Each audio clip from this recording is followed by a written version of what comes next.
नमस्कार प्यारे बच्चों, स्वागत है आपका हमारे इस YouTube चैनल के ऊपर। तो आज हम स्टार्ट करने जा रहे हैं बच्चों आयनिक इक्विलिब्रियम जो चैप्टर है उससे हमने स्टार्टिंग की है।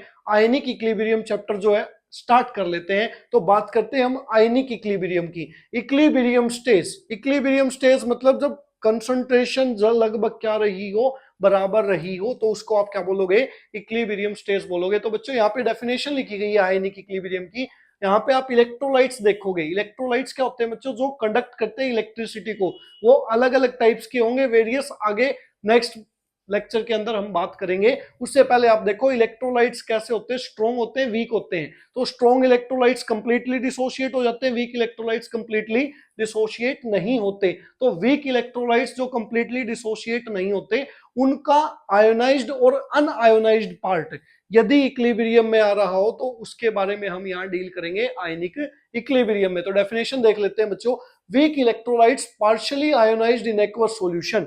यही बात मैंने आपको बताई कि वीक इलेक्ट्रोलाइट्स आपके आयोनाइज्ड नहीं होते, वो पार्शियली होते हैं। And an equilibrium situated between the ionised and unionised part, this type of equilibrium is called ionic equilibrium. I hope है कि आपको ये डेफिनेशन क्लियर हो गई होगी। नेक्स्ट हम बात कर लेते हैं बच्चों एसिड और बेस के वेरियस साइंटिस्ट ने जो कंसेप्ट दिए थे उसके ऊपर। तो आर्हीनियस ने अपना एक कंसेप्ट दिया, Bronsted Lowry acid base concept आया। इसके बाद आपके पास ल्यूविस एसिड बेस कंसेप्ट आया और इसके बाद conjugate acid base pair theory एक आई थी। तो इन चारों के बारे में डिटेल से स्टडी कर लेते हैं।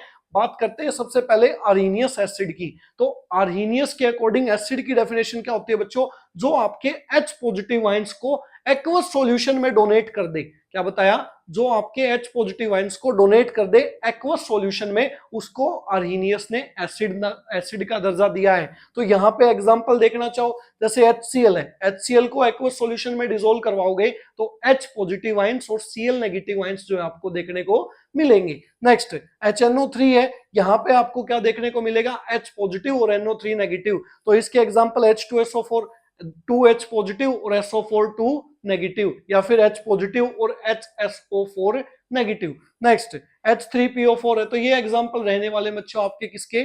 आर्हीनियस एसिड के। अब बात कर लेते हैं आपके आर्हीनियस के अकॉर्डिंग बेस किसको बोला गया? आर्हीनियस ने बेस बोला जो कि आपके OH नेगेटिव आयंस को डोनेट करते हो। किसके अंदर? एक्वस मीडियम के अंदर। उसको आप किसका दर्जा दे रहे हो? हमने नहीं, किसने? आर्हीनियस जी ने दर्जा दिया उसको बेस का। तो आर्हीनियस बेस क्या है? Which gives OH negative ions in aqueous medium. Example है NaOH, KOH। NaOH कैसे टूटेगा? Na positive OH negative. KOH कैसे टूटेगा? K positive OH negative. Barium hydroxide Ba2 positive OH negative. Next calcium hydroxide COH all twice. Next बात कर लेते हैं Arrhenius के बाद हम बच्चों आपका ब्रोंस्टेड लोवरी एसिड का। तो ब्रोंस्टेड लोवरी ने बताया जो डोनेट करेगा सिर्फ H पॉजिटिव आयंस, और बेस क्या होगा? जो एक्सेप्ट करेगा H पॉजिटिव आयंस। किसी मीडियम का कोई जिक्र नहीं किया। ब्रोंस्टेड लोवरी के अकॉर्डिंग जो आपका डोनेट कर रहा है H पॉजिटिव आयंस को, उसको इन्होंने क्या बोला? Bronsted Lowry acid. उसके बाद जो H पॉजिटिव आयंस को एक्सेप्ट कर रहा है उसको क्या बोला? Bronsted Lowry base. Example HCl। HCl क्या कर रहा है? डोनेट कर रहा है H पॉजिटिव को। HNO3 डोनेट कर रहा है। इसके बाद वाटर है, डोनेट कर रहा है। इसके बाद NH3 ये भी क्या कर रहा है? डोनेट कर रहा है। अब बात कर लेते हैं बेस की। अब बेस में कहोगे सर आपने वाटर यहाँ पे भी लिखा, वाटर यहाँ पे भी लिखा, तो यहाँ पे क्या होगा? इसी रिएक्शन को उल्टा कर दो, H positive ions O plus OH negative ions. तो यहाँ पे क्या हो रहा है? OH H पॉजिटिव आयंस को यहाँ पे एक्सेप्ट किया जा रहा है किसके द्वारा? OH नेगेटिव आयंस के द्वारा। तो यहाँ पे ये किसका काम कर रहे हैं? ब्रोंस्टेड लोवरी बेस का। इसी टाइप से HCl Cl negative H positive को एक्सेप्ट कर रहा है, तो इस वजह से यहाँ पे एग्जांपल आया है। इसके बाद NH4 पॉजिटिव, यानी कि अमोनिया ने NH3 ने एक H पॉजिटिव आयंस को क्या किया? यहाँ पे एक्सेप्ट किया है, तो वो ब्रोंस्टेड लोवरी आपका बेस रहेगा। थर्ड हम बात कर लेते हैं ल्यूविस एसिड बेस कंसेप्ट की। तो ल्यूविस एसिड बेस कंसेप्ट क्या कहता है? ल्यूविस के अकॉर्डिंग एसिड वो होते हैं बच्चों जो एक्सेप्ट करते हैं लोन पेयर ऑफ इलेक्ट्रॉन्स को, और ल्यूविस के अकॉर्डिंग बेस वो होते हैं बच्चों जो डोनेट करते हैं लोन पेयर ऑफ इलेक्ट्रॉन्स को। अब एक बात सीधी सादी सी है, लोन पेयर ऑफ इलेक्ट्रॉन्स को एक्सेप्ट कौन करना चाहेगा? जिसके पास पहले से कमी होगी, तो कमी होगी तभी एक्सेप्ट करेगा। तो और बेस क्या होगा? ल्यूविस बेस कौन से होंगे? जो डोनेट करेंगे। अब इनके पास पहले से इलेक्ट्रॉन ज्यादा होंगे तभी तो ये डोनेट करना पसंद करेंगे। बात समझ आ रही है नहीं आ रही? तो अब इनके एग्जांपल्स की बात करेंगे। तो ल्यूविस एसिड और बेस के एग्जांपल्स की हम बात कर रहे थे बच्चों। ल्यूविस एसिड मैंने बताया जो आपके इलेक्ट्रॉन्स पेयर को एक्सेप्ट करेगा। एक्सेप्ट कौन करेगा? जिसके पास पहले से कमी होगी। तो यहाँ पे एग्जांपल्स में आते हैं जिसका ऑक्टेट इनकम्प्लीट है, तो वो इलेक्ट्रॉन पेयर को एक्सेप्ट करेगा। एग्जांपल दे रखे हैं BeF2, BeCl3, BCl3 and AlCl3। ये सारे के सारे ल्यूविस एसिड की तरह एक्ट करते हैं क्योंकि इनके पास इनकम्प्लीट ऑक्टेट है और ये अपने ऑक्टेट को कंप्लीट करने के लिए इलेक्ट्रॉन्स के पेयर को क्या करेंगे? एक्सेप्ट करेंगे। नेक्स्ट बात कर लेते हैं वैकेंट ऑर्बिटल। अब जिसके पास वैकेंट ऑर्बिटल है वो भी इलेक्ट्रॉन पेयर को एक्सेप्ट करेगा। एग्जांपल दे रखे हैं SnCl4, PbCl4, SiCl4, तो ये एक्सेप्ट करेंगे। इसके बाद कैटाइंस है। कैटाइंस के अकॉर्डिंग पहले से इसके पास क्या है बच्चों? लोन पेयर ऑफ इलेक्ट्रॉन्स की कमी है तभी एक्सेप्ट कर रहा है। H पॉजिटिव आयंस R क्या होगा? Alkyl group. CH3 positive, C2H5 positive, various example हो सकते हैं। Next polar pi bond containing compound, वो भी किसकी तरह एक्ट करेंगे? आपके ल्यूविस एसिड की तरह, CO2, SO2, SO3। नेक्स्ट बात कर लेते हैं बच्चों अब ल्यूविस बेस की। तो ल्यूविस बेस पहले से इलेक्ट्रॉन ज्यादा है तो वो क्या करना चाहेंगे? डोनेट करना चाहेंगे। तो जो डोनेट करते हैं लोन पेयर ऑफ इलेक्ट्रॉन्स को उसको हमने ल्यूविस बेस बोला है। अब देखो एनाइंस है, नेगेटिव चार्ज है, मतलब एक नेगेटिव चार्ज का मतलब होता है बच्चों 2 इलेक्ट्रॉन। तो यहाँ पे H negative, R negative, OH negative, इनके पास 2 इलेक्ट्रॉन ज्यादा है तो ये लोन पेयर ऑफ इलेक्ट्रॉन्स को डोनेट करना चाहेंगे। नेक्स्ट न्यूट्रल एटम है, वाटर है, इस पे लोन पेयर ऑफ इलेक्ट्रॉन है तो भी ये क्या करना चाहेगा? डोनेट करना चाहेगा। नेक्स्ट ROH है, एल्कोहल है, PHOH है। इसके बाद non polar pi bond containing compounds है, इसमें इथेन और मतलब इथीन और इथाइन का एग्जांपल आ जाएगा। ये भी किसकी तरह एक्ट करेंगे बच्चों? आपके ल्यूविस बेस की तरह।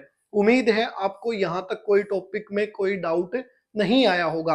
अब लास्ट बात कर लेते हैं बच्चों conjugate acid base pair theory की। कंजुगेट एसिड बेस पेयर सुनो, वाटर हमने कुछ सब्सटेंस लिए हैं उनके कंजुगेट एसिड बनाए और कंजुगेट बेस बनाए हैं, तो आप ध्यान से सुनो।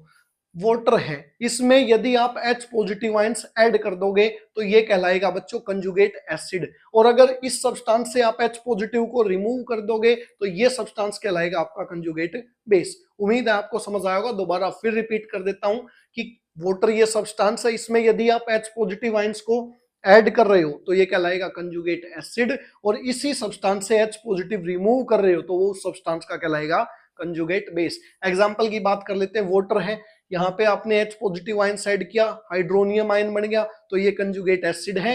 यहाँ से आपने H पॉजिटिव को रिमूव कर दिया तो ये कंजुगेट बेस है।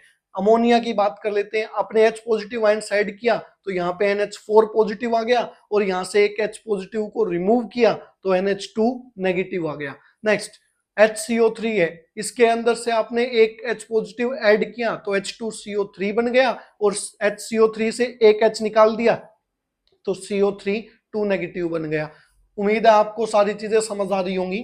HS नेगेटिव है तो HS नेगेटिव में एक H पॉजिटिव ऐड कर दिया, H2S कंजुगेट एसिड बन गया, और इसके बाद एक H पॉजिटिव रिमूव कर दिया तो S-2 कंजुगेट बेस बन गया। अब एक बात मेरी ध्यान से सुनो, हमने ल्यूविस एसिड बेस कंसेप्ट सीख लिया, लेकिन क्वेश्चन जनरली कहां से आता है?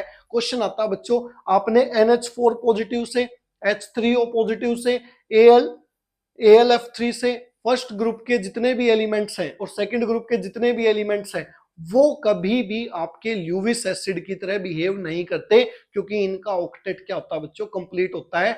ये आपके एक्सेप्ट नहीं करेंगे इलेक्ट्रॉन्स को, जिसका ऑक्टेट पहले से ही कंप्लीट है वो इलेक्ट्रॉन्स को एक्सेप्ट नहीं करेगा। अब बात कर लेते हैं यहाँ पे एक बात, जैसे वाटर है तो वाटर मान लो एसिड की तरह भी काम कर सकता है, बेस की तरह भी काम कर सकता है। अब अमोनिया है, अमोनिया आपको पता बेस है। अब मान लो स्ट्रॉन्ग बेस है तो उसका बेस का कंजुगेट एसिड हमेशा वीक होगा। मैं क्या बोल रहा हूं? स्ट्रॉन्ग बेस का कंजुगेट एसिड हमेशा वीक होगा। या इसको रिवर्स कर लेते हैं कि आपके स्ट्रॉन्ग एसिड का कंजुगेट बेस हमेशा वीक होगा। उम्मीद है आपको ये सारा टॉपिक क्लियर हो गया होगा। तो बच्चों नेक्स्ट टॉपिक के लिए बने रहे आप हमारे इस चैनल के साथ। उम्मीद है आपको ये वीडियो और ये टॉपिक्स पसंद आ रहे होंगे। कमेंट सेक्शन में अवश्य बताएं नेक्स्ट वीडियो किस टॉपिक के लिए रखी जाए। तो like share and subscribe the YouTube channel, press the bell icon and thank you.